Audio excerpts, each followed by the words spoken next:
अस्सलामुअलैकुम नाज़रीन, आज की इस वीडियो में हम बात करने वाले हैं अर्तुगरुल गाज़ी सीजन 3 एपिसोड 7 की। तो चलिए नाज़रीन शुरू करते हैं। इस एपिसोड की शुरुआत में आप देखेंगे कि अर्तुगरुल भाई सिपाहियों की तरबियत गाह में प्रैक्टिस कर रहे थे। तभी एक सिपाही आकर उन्हें बताता है आपसे कोई मिलने आया है। इतने में अब्दुर्रहमान सिमन के खास आदमी फिलिप्स को लेकर वहाँ पहुँच जाता है। अब्दुर्रहमान कहता है इनका नाम फिलिप है और इन्होंने कहा है कि सिमन के साथ काम करते हैं। अर्तुगरुल भाई कहते हैं बोलो फिलिप क्या बात है। फिलिप कहता है अर्तुगरुल साहब, सिमन साहब ने आपको सलाम भेजा है। आपके जो सिपाही कालीनी लेकर कुस्तुनतुनिया जा रहे थे उन पर हमला हो गया है। ये सुनकर कबीले के लोग चीखो पुकार शुरू कर देते हैं। फिर फिलिप कहता है बदकिस्मती से तुर्गुत अल्प के अलावा सभी सिपाही मर चुके हैं। अर्तुगरुल भाई पूछते हैं तुर्गुत कहाँ है। फिलिप कहता है वो हमारे मेहमान खाने में है और उसको जिंदा रखने की कोशिश की जा रही है। सिर्फ वो जानता है ये किसने किया है। ये कहकर फिलिप वहाँ से चला जाता है। अर्तुगरुल भाई अब्दुर्रहमान से कहते हैं अर्तुग भाई को खबर दो, उनको मैं अपने साथ लेकर जाऊंगा। फिर अर्तुगरुल भाई हाइमा खातून से कहते हैं हम जाकर देखते हैं वालदा, आप शहीदों के घर वालों को देखो और उनको अकेला मत छोड़ना और उनको बताएं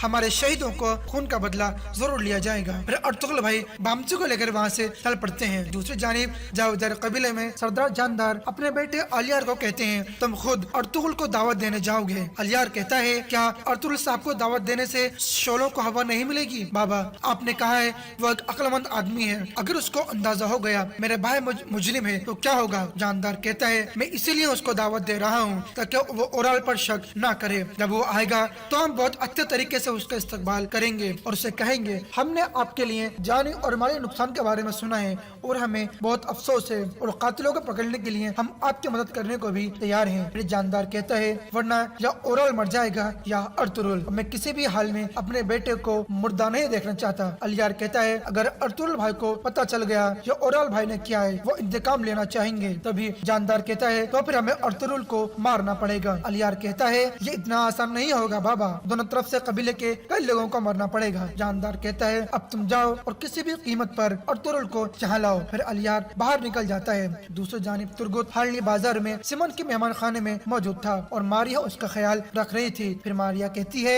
मैंने जो करना था कर दिया है, अब मजीद चीजों के लिए हमें डॉक्टर दरकार होगा। सिमन पूछता है क्या ये बच जाएगा? मारिया कहती है ये आसान नहीं होगा, या इसका अच्छी तरह से ख्याल रखने वाला कोई नहीं है। सिमन कहता है अगर तुर्गुत बच जाए और अर्तुगरुल को बता दे ये सब ओराल के आदमी बातोखान ने किया है तो दोनों कबीले आपस में लड़ पड़ेंगे और ये चीज हमारे लिए फायदेमंद होगी। मारिया कहती है अगर ये मर गया तो? सिमन कहता है तो फिर ये खंजर काम आएगा। फिर सिमन अपने आदमी को कहता है बातू खान का ये खंजर आज हर हाल में अर्तुगरुल को मिलना चाहिए, तुम ये खंजर अपने दो सबसे ज्यादा काबिल एतमाद आदमियों को दे दो और किसी भी तरह अर्तुगरुल को यह खबर पहुंचाओ कि वो हालिया बाजार वाली जगह पर जाए। जब अर्तुगरुल वहाँ आए तो उसे पता चलना चाहिए यह खंजर बातू खान का है। बाहर अर्तुगरुल भाई बामचे और अर्तुग भाई के साथ घोड़े पर सवार बाजार में पहुँच जाते हैं और वो तेजी से मेहमान खाने की तरफ जाते हैं। अंदर वो ताजिर ओराल और सिमन के साथ बैठा था और कह रहा था मैंने उस तुर्क की वजह से न सिर्फ अपने दो बेहतरीन आदमी खो दिए हैं बल्कि 300 सोने के सिक्के भी खो दिए हैं। ओराल कहता है तुमने अर्तुगरुल पर भरोसा करके गलती की और तुम्हें इसकी कीमत चुकानी पड़ी। इतने में अर्तुगरुल भाई वहाँ पहुँच जाते हैं। ताजिर उनको देखकर फौरन खड़ा हो जाता है और कहता है तुमने वादा किया था कि कालीने बाहिफाजत कुस्तुनतुनिया पहुँच जाएंगी, अब क्या हुआ बताओ मुझे। अर्तुगरुल भाई कहते हैं मेरा एक आदमी शदीद जख्मी है, मुझे उसको देखना होगा, हम बाद में बात करेंगे। ये कहकर अर्तुगरुल भाई आगे बढ़ने लगते हैं।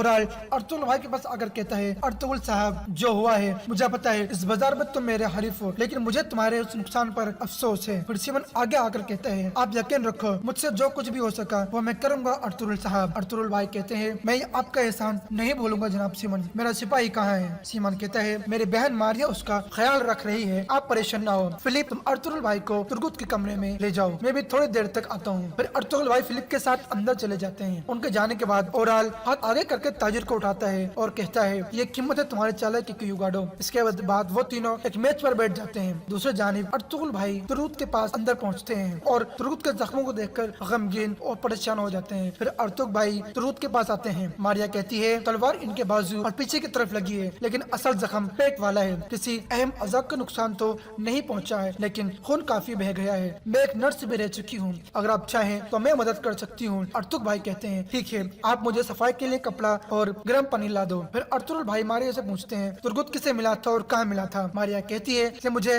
करे साचर के करीब मिला था। अर्तुगरुल भाई पूछते हैं, तुम वहाँ क्या कर रही थी? मारिया कहती है, हम उधर अपनी कुछ रकम वसूल करने जा रहे थे, तभी रास्ते में हमें पड़ा हुआ मिला। अर्तुगरुल भाई पूछते हैं, मेरे बाकी सिपाही कहाँ हैं? मारिया कहती है, वो बाहर है। सीमन भाई ने घोड़ा गाड़ी मंगवा कर वो लाशें मंगवा ली थी। मुझे आपके नुकसान का बहुत अफसोस है। दूसरी जानिब सीमन उस ताजिर को कहता है, तुम्हारी कालीनें जल चुकी हैं, क्या तुम खाली हाथ वेनस वापस जाओगे? और साहब की पेशकश अभी भी है, एक कालीन के बदले 3 सोने के सिक्के। इसके अलावा माल का भाई हिफाजत कुस्तुनतुनिया पहुँचाने की जिम्मेदारी भी हम दोनों उठाएंगे। ताजिर कहता है, और उन सिक्कों का क्या होगा जो मैंने अर्तुगरुल को दिए थे? सीमन कहता है, वो मैं देख लूंगा, अगर आप चाहो तो मैं आपके लिए सिक्के वसूल करके अपने पास रख लूंगा। ताजिर कहता है, मेरे पास और कोई चारा नहीं है, 3 दिन में मुझे वापस जाना होगा, इसलिए मैं ओराल साहब से कालीनें ले लूंगा। फिर सीमन ओराल से कहता है, युगाडो को बाहर तक 1500 कालीनें चाहिए, क्या तुम इनके लिए कालीनें तैयार कर सकते हो? ओराल कहता है, ठीक है, मैं कर लूंगा। फिर वो खड़ा होकर ताजिर से हाथ मिलाता है। दूसरी जानिब अर्तुगरुल भाई बामसी के साथ बाहर आकर अपने साथियों की लाशें देखते हैं और फातिहा ख्वानी करते हैं। इसके बाद अर्तुगरुल भाई कहते हैं कि जिसने भी किया है हम उसको बहुत खौफनाक मौत देंगे। इतने में सीमन भी वहाँ आ जाता है और कहता है, जिसने भी ये किया है वो इंसान नहीं हो सकता, वो इतने घटिया हैं कि उन्होंने कालीनों के लिए आदमियों को कत्ल कर दिया। अब ये हम दोनों की जिम्मेदारी है कि हम उनसे बदला लें। अर्तुगरुल भाई पूछते हैं, और आप क्या जानते हैं इसके बारे में? वो लोग कौन थे? सीमन कहता है, मारिया ने बताया है, वो तादाद में काफी ज्यादा थे और उनके भी काफी आदमी मारे गए हैं, लेकिन वो उनकी लाशों को उठाकर ले गए हैं और कालीनों को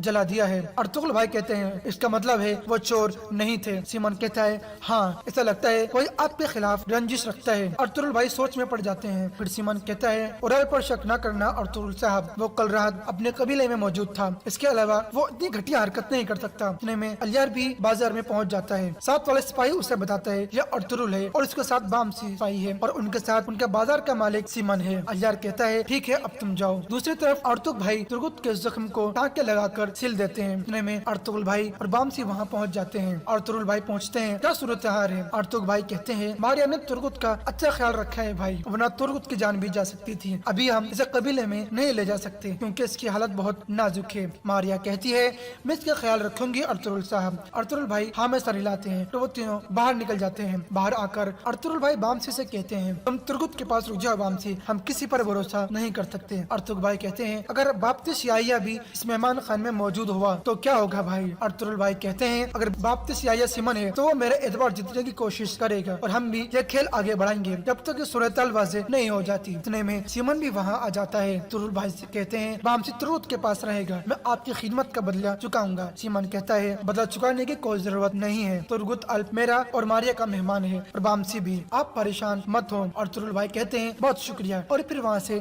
चले जाते हैं। बाहर आकर अर्तुगरुल भाई बामसी से कहते हैं, तुर्गुत अब तुम्हारे हवाले है बामसी। ये कहकर अर्तुगरुल भाई और हाकिम ये कहकर अर्तुगरुल भाई और अर्तुग भाई चलने लगते हैं। दूसरी जानिब सीमन का एक खास आदमी फिलिप सारी के कान में कुछ खास बात कहता है तो वो भिखारी अर्तुगरुल भाई का पीछा करने लग जाता है। दूसरी जानिब मारिया तुर्गुत के मुंह पे पानी के कुछ कतरे डालती है तो वो थोड़ा होश में आकर आइकिस का नाम लेता है। इतने में सीमन वहाँ आ जाता है और मारिया से पूछता है, क्या ये बच जाएगा? मारिया कहती है, हाँ बच जाएगा। सीमन कहता है, मैं भी इसे जिंदा चाहता हूँ क्योंकि मैं इससे अर्तुगरुल की असलियत जान सकता हूँ, हम इसे हर कीमत पर यहाँ रखना होगा। तुम कोशिश करो कि तुम्हारी मोहब्बत में गिरफ्तार हो जाए ताकि मैं वो हासिल कर सकूँ जो मैं चाहता हूँ। मारिया मुस्कुराते हुए कहती है, आप परेशान न हो जनाब सीमन। सीमन फिलिप से कहता है, तुम मेरे साथ आओ, हमने कुछ बातचीत करनी है। उनके जाने के बाद मारिया तुर्गुत के पास आकर बैठ जाती है और कहती है, अब देखना है ये आइकिस कौन है। इतने में बामसी वापसी अंदर दाखिल होता है तो वो पीछे हट जाती है। दूसरी जानिब अर्तुगरुल और अर्तुग भाई बाजार में जा रहे होते हैं। एक भिखारी उनका पीछा कर रहा था और अलियार भाई भी अर्तुगरुल भाई की जासूसी कर रहा था। अर्तुगरुल भाई भिखारी को भांप लेते हैं और एक जगह रोककर उसे पकड़ लेते हैं और पूछते हैं, तुम क्या चाहते हो आदमी? भिखारी कहता है, मुझे कुछ नहीं चाहिए साहब। एक आदमी ने मुझे सोना देकर कहा है मैं अर्तुगरुल साहब को ये बताऊं कि अगर वो सच जानना चाहते हैं तो उन्हें अंदली बाहर वाली जगह पर जाना चाहिए। फिर अर्तुगरुल भाई उसे छोड़ देते हैं। ये सब कुछ अलियार भी छुपकर सुन लेता है और अलियार को सिमन का साथी ताजिर देख लेता है।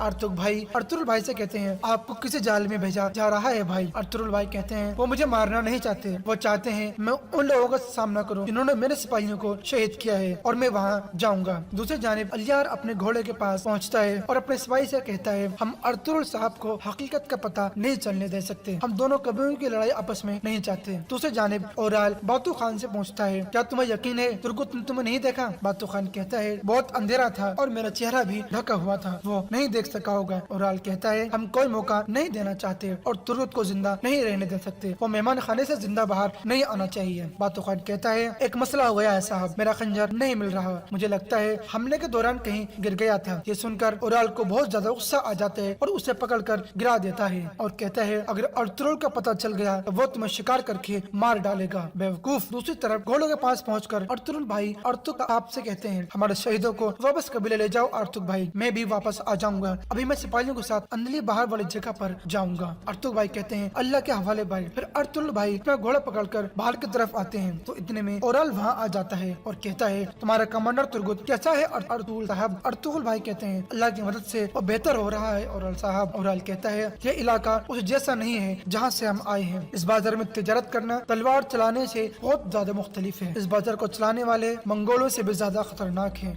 इसलिए उन चीजों में मत पड़ो जिन चीजों की तुम्हें समझ नहीं है, अपनी हदें जान लो। अर्तुगरुल भाई अपने घोड़े पर सवार होकर कहते हैं, अल्लाह का शुक्र है हमें सोने के लिए घुटनों के ऊपर झुकना नहीं पड़ रहा, लेकिन हम उन लुटेरों के सर जरूर उतारेंगे जिन्होंने ये सब कुछ किया है, और ये जान लो ये जमीनें हमारे लिए अपने वतन की तरह है और किसी को भी ये खुशफहमी नहीं होनी चाहिए कि हम कहीं और चले जाएंगे। ये कहकर अर्तुगरुल भाई वहाँ से चले जाते हैं। इतने में ओराल की दोस्त औरत वहाँ पहुँचती है। ओराल उसे कहता है, किसी वक्त अंदर जाकर मारिया से मिलो और तुर्गुत का जायजा लो। औरत कहती है, ठीक है आप परेशान मत हो। दूसरी तरफ अर्तुग भाई शहीदों की लाशें लेकर कबीले में पहुँच जाते हैं।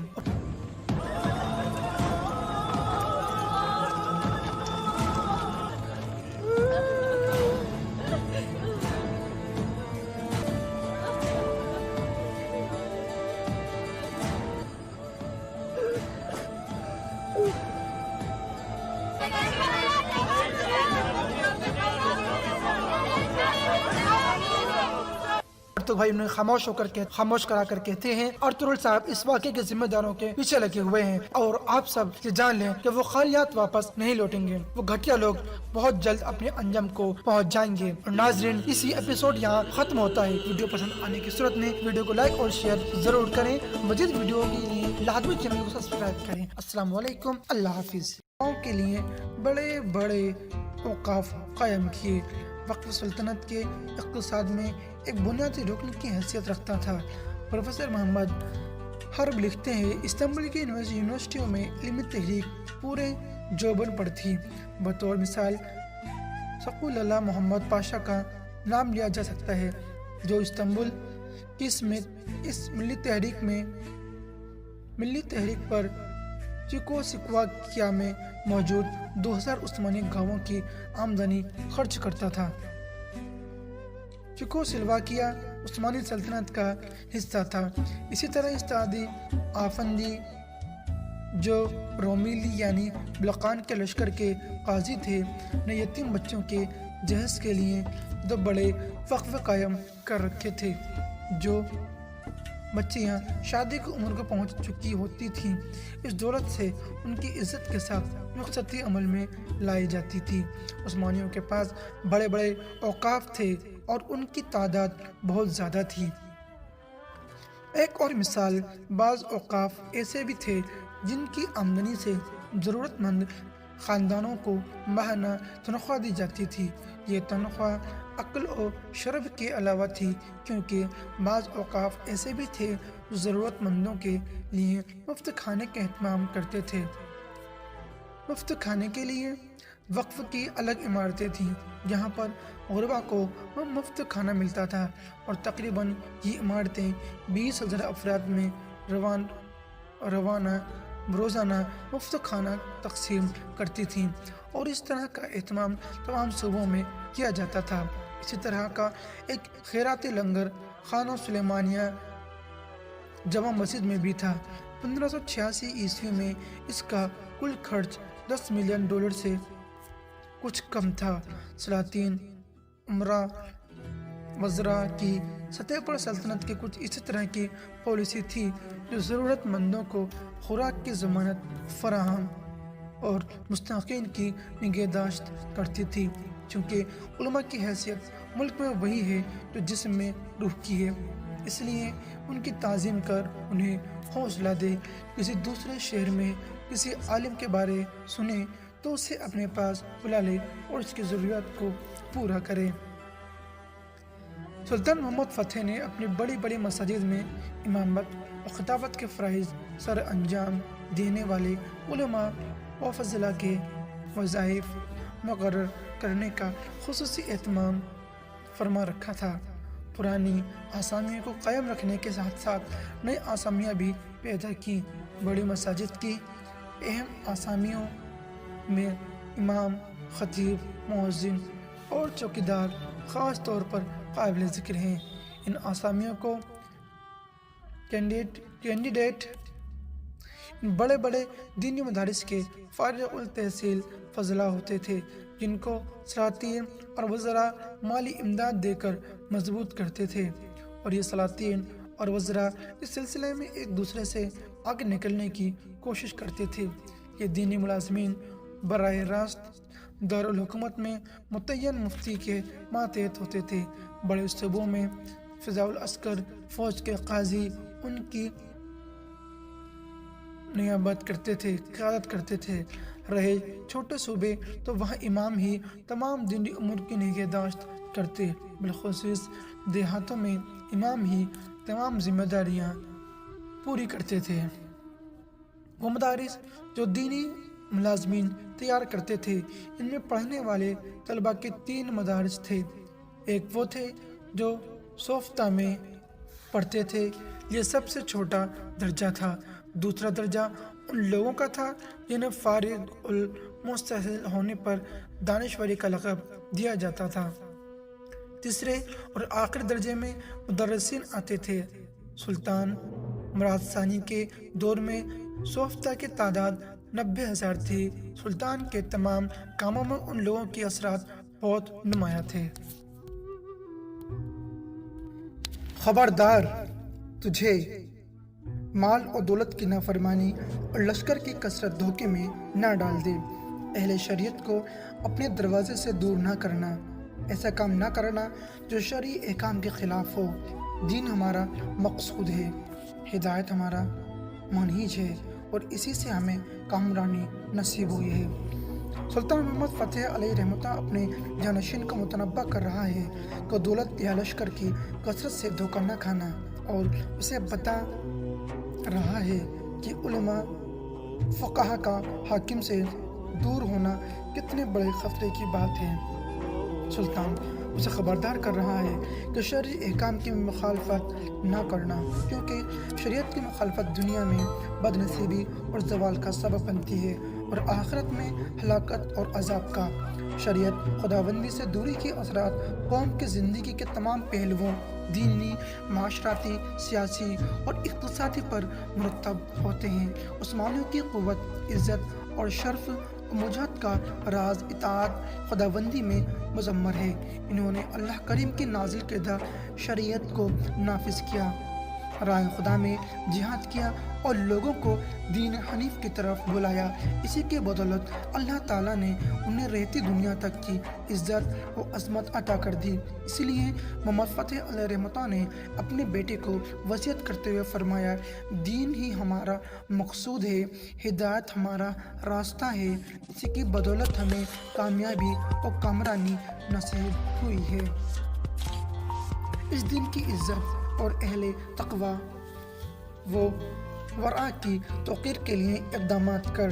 دین اسلام کی خدمت اور زمین میں اس دین کا قیام ملک اور قوم کی زندگی میں بہتر نتائج کو یقینی بناتا ہے۔ برائیوں اور گناہوں سے روح کو پاک رکھنا اور بھلائی پر نفس کو آمادہ کرنا دینی خدمت ہی کا نتیجہ ہوتا ہے۔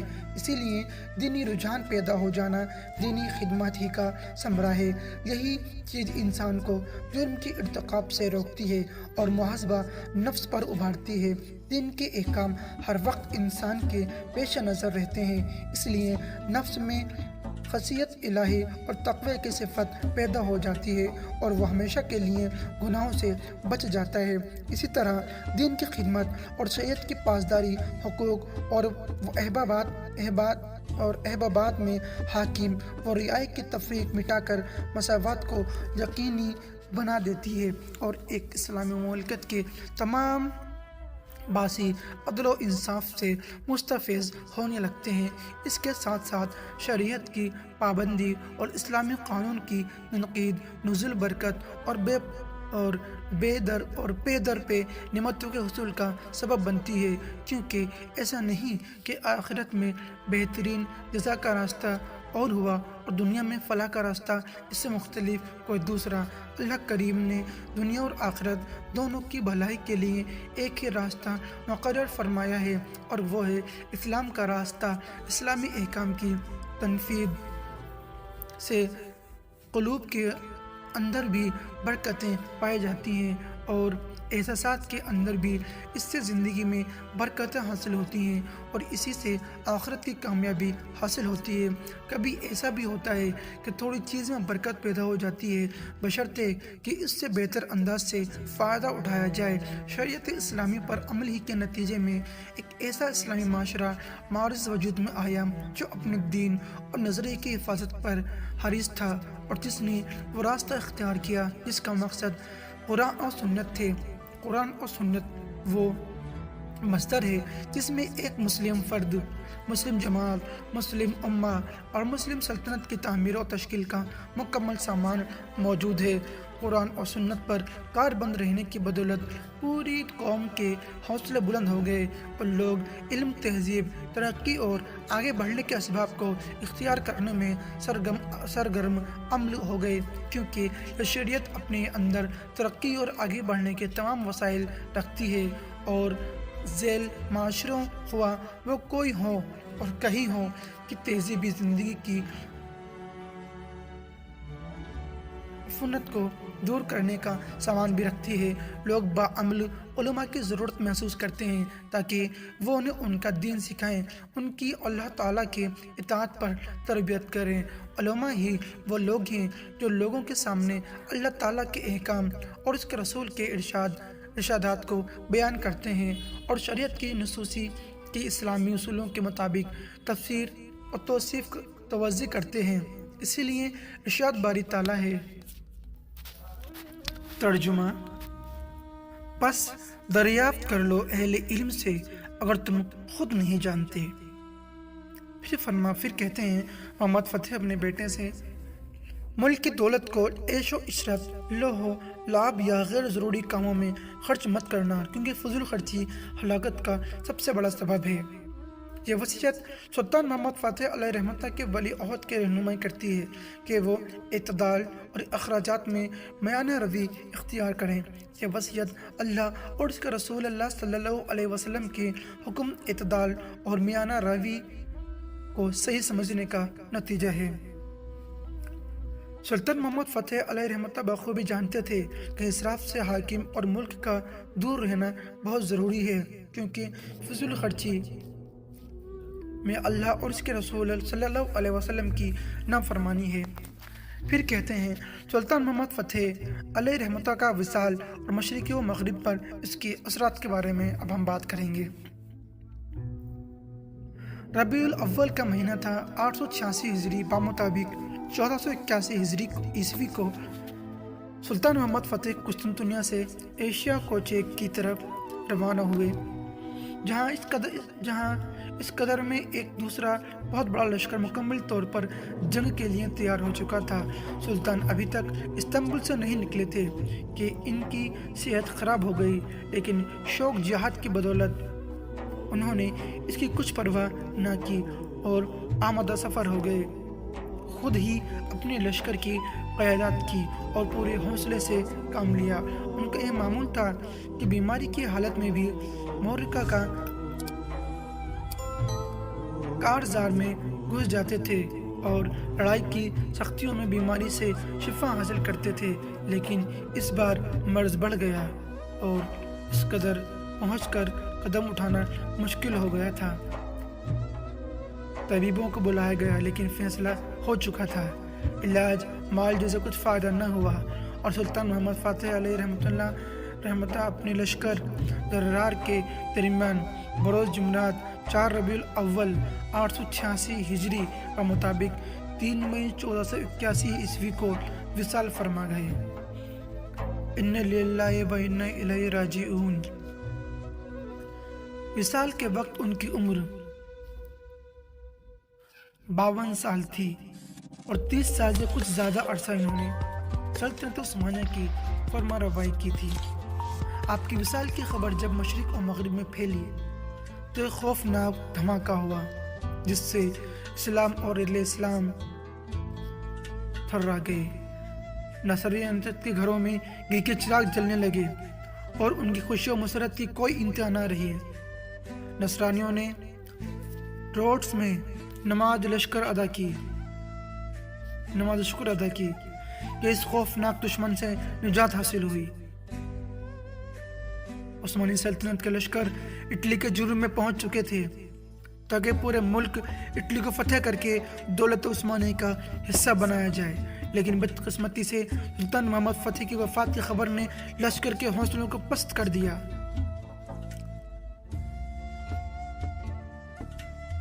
غم اندر اندر لوگوں کو کھا جا رہا تھا۔ ملال کی فضا چھا گئی تھی۔ مجبوراً عثمانیوں کو شاہ نابولی کے ساتھ مذاکرات کرنے پڑے تاکہ وہ اپنی جان اور مال کو بحفاظت بچا کر واپس ہو سکیں۔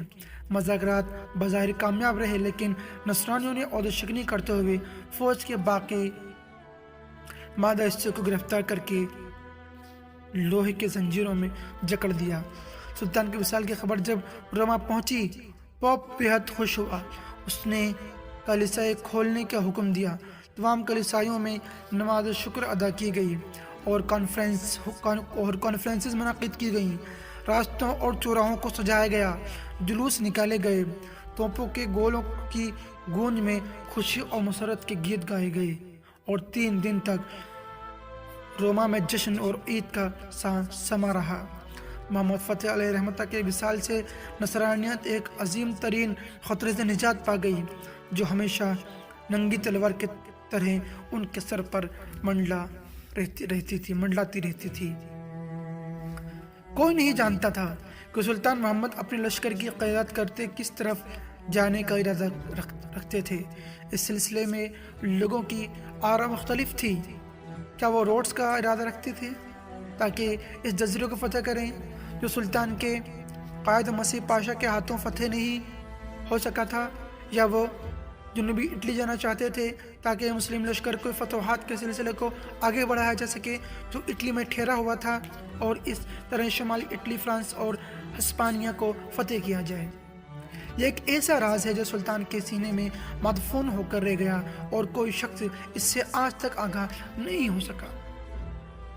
سلطان محمد فتح کی یہ عادت تھی کہ اپنے منزل مقصود سے کسی کو آگاہ نہیں کرتا تھا اور اس بارے مکمل رازداری کا مظاہرہ کرتا تھا، اور یوں اپنے دشمن کو حیرت سے اور غفلت میں چھوڑ دیتا تھا۔ کسی کی کچھ معلوم نہیں ہوتا تھا کہ کب اس کے سر پر جنگ کے بادل منڈلانے لگ جائیں۔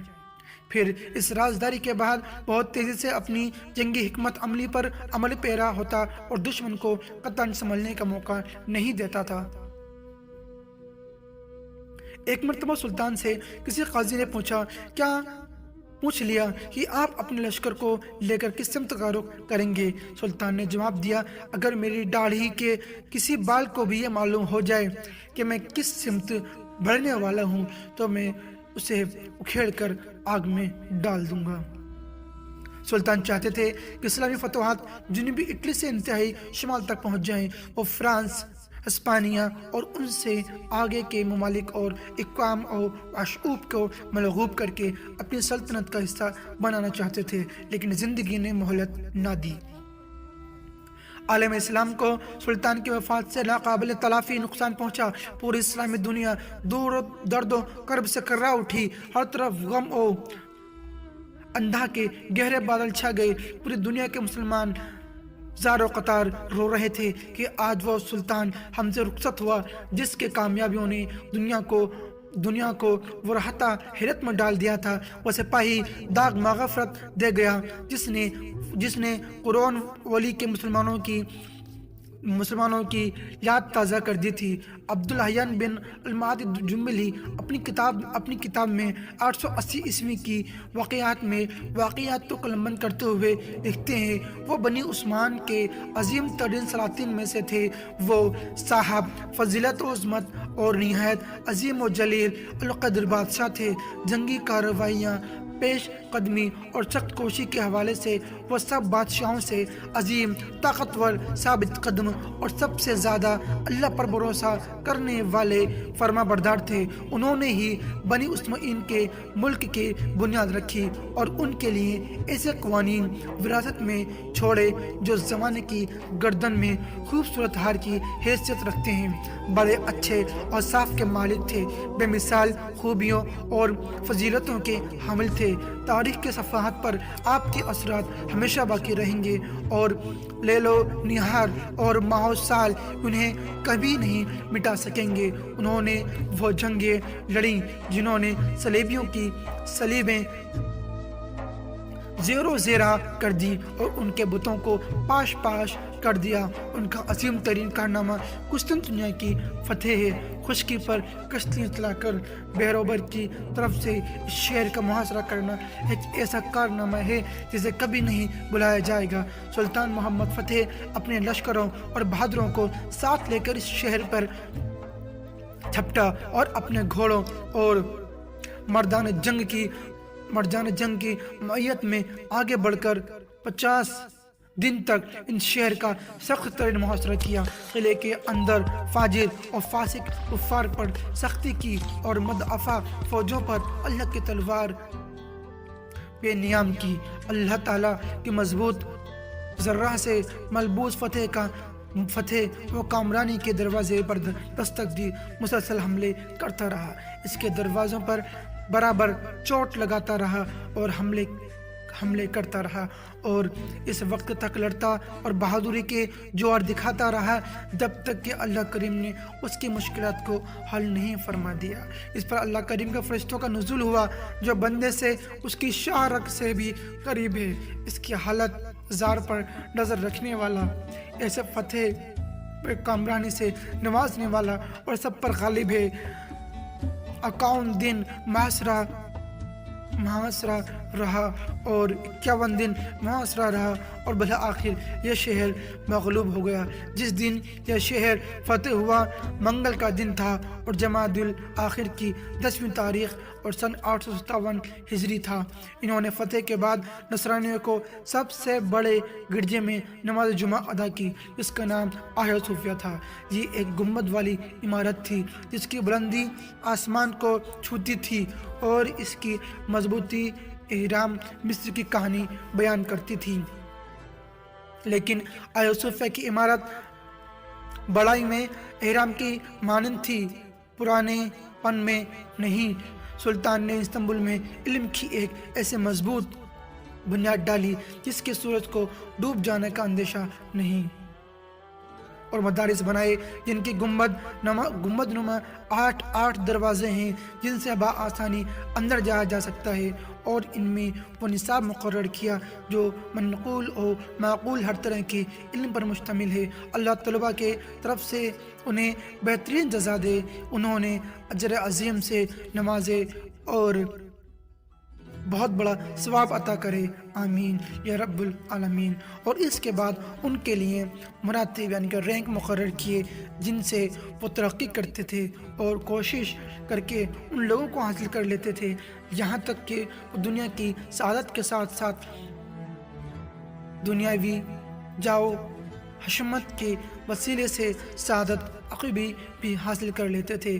آپ رحمۃ اللہ علیہ نے دور دراز شہروں اور علاقوں سے بڑے بڑے علماء کو اپنے پاس بلا لیا، ان پر انعام و اکرام کی بارش کی اور ان کے ساتھ لطف و احسان کا سلوک کیا، جیسے مولانا علی فتوح، مولانا علی کوشاجی، فاضل توسی، علماء قرآنی وغیرہ علماء اسلام اور فضلائے نام کی بدولت استنبول دنیا کا عظیم ترین شہر بن گیا، جسے بجا طور پر فخر اور بلندی کا معدن کہا جا سکتا ہے۔ اس شہر میں ہر فن کے اہل کمال جمع ہو گئے ہیں۔